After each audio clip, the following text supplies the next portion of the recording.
More lengthy look at Allies and Adversaries, enhancement for any fantasy role-playing system.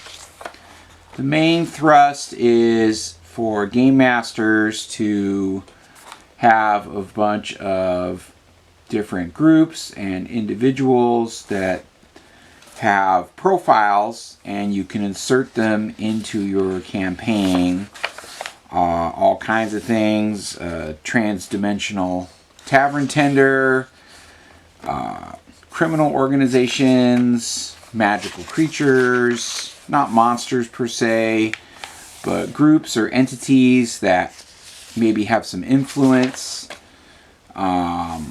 bookkeepers.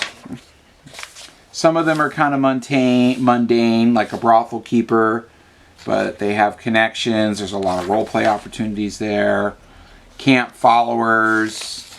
Sometimes the little window dressing in a campaign can really make it have more depth and be more interesting to your players, instead of just doing dungeon crawls and having a bunch of kind of cardboard one-dimensional NPCs. So they can be influential. Add a lot of color to your campaign, lots of nightly orders, different kinds of people that they may encounter, opposition, dwarven siege masters, elven reactionaries, are anti-human encroachment. For an example, eternal warrior, like a magical immortal warrior with a specific purpose.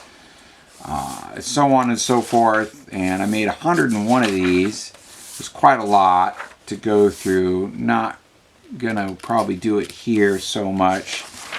Some of them may skirt on being monsters, but the bulk of them are political situations or groups, like heir to the throne. So there's a deposed heir to the throne. Well, that has some political ramifications in your campaign, and I detail all that.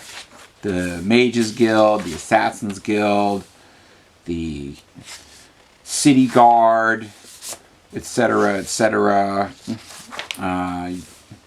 Average Knight of the Realm, Lords of the Hunt. There are some corrupt nobles that go out and have their lackeys round up criminals and peasants, and then they hunt them. So the players could certainly be thrown in that. All kinds of stuff. I've been gaming since the 1980s. I still have character sheets I wrote up with the characters on them when Reagan was in office. So I'm pulling this from a really deep well of gaming experience to share with my players out there that enjoy original role-playing games. I still play first edition, AD&D.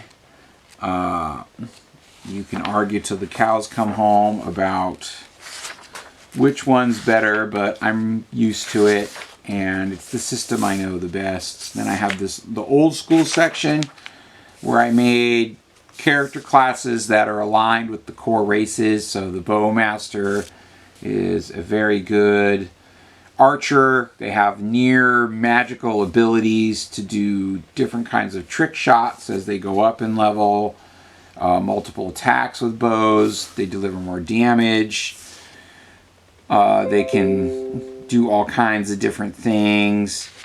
Bank shots, curve shots, shoot other arrows out of the air, etc., etc. Eventually they become very potent with their bow, and that's a fun class. And then I made the Dwarven Stone Mage, which is a dwarven magic using race, obviously only dwarves, and they can use stone magic, manipulate stones in all kinds of various ways. They have a really interesting spell repertoire that's a lot of fun, and obviously excellent in a dungeon setting. Elven Lancer is like an elven paladin basically, and they can cast spells that augment their ability, add damage to their lancing attacks, their sword attacks, improve their horsemanship, improve their fighting ability in groups because they're leaders of bodies of troops, etc., etc. So like a Cavalier in a way, but a little different, not as straightforward with the stat increases and all that stuff. They get all the spell abilities instead. Then I made this gnomish mechanic who uses like a point-based system to build suits, basically like a mech, and they can make different kinds of stuff. They can build different things. They weave magic into their creations, so they are magical, but they're also mechanical. And then they get so many points, and they can allocate those points to different attributes. They can make a suit that's very robust in combat, or stealthy, or goes underwater, or it can glide, multiple limbs, telescoping limbs. It can have different kinds of attacks, and then you can build a giant-sized suit where you really start being able to kick ass and harness potent weaponry, etc. So that's a fun class, and you can make all kinds of different suits for different circumstances. And then I made the Orcish Blood Wizard, which is like a shamanistic kind of Orcish or half-orc priest class, and they have a lot of anti-fairy magic, blood magic, where they sacrifice themselves or others to get power, to get strength. They have anti-elven magic, etc.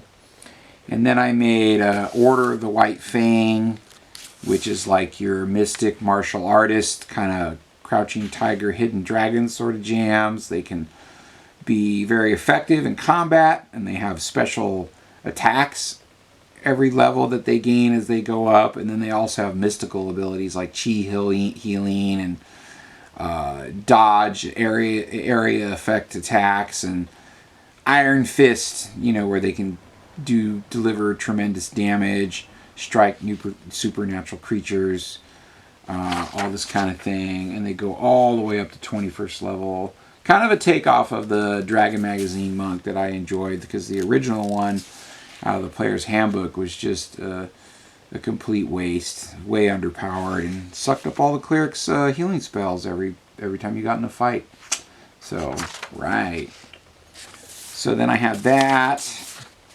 Halflings, I have the Stout Defender, which is kind of like a guerrilla fighter. They're able to do covered range combat, jump in and out of cover, and lob missiles. They can parry and dodge. They're good at defending. They're good at camouflage. They're good at ambushing. So kind of like elite forces, like an Army Ranger or Navy SEAL kind of thing, but halfling size. And then all the spells, there are just pages and pages of spells. Dwarven Stone Mage spells galore.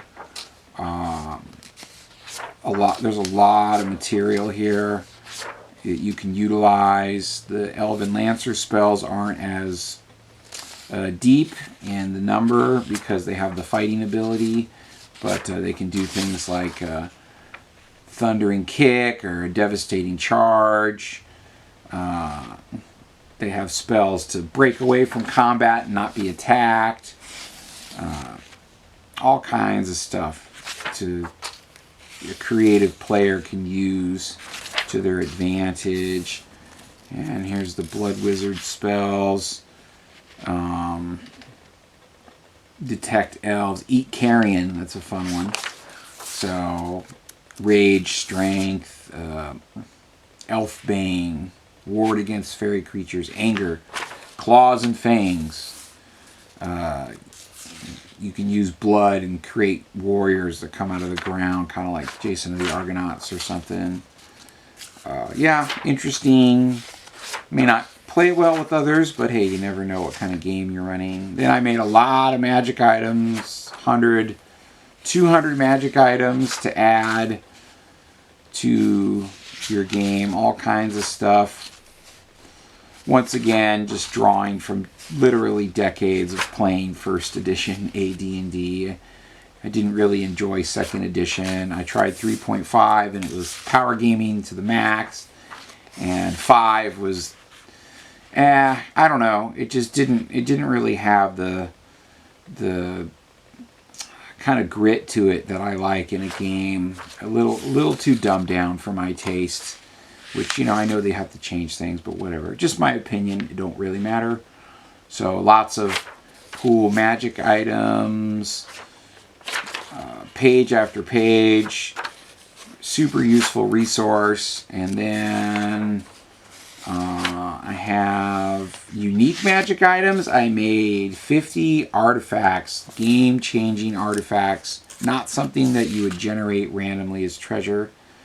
And they could be a whole crux of an entire game. Getting one of these things, like Arrow of the Name, if you know someone's true name and you shoot the arrow, it finds them and it kills them, and there's nothing they can do about it. But there should be only one or two, and a quest to get that to slay some beast or lich or something, you know, and then that would be a good impetus for a campaign. All different kinds of stuff. Some of it you probably don't want to mess with.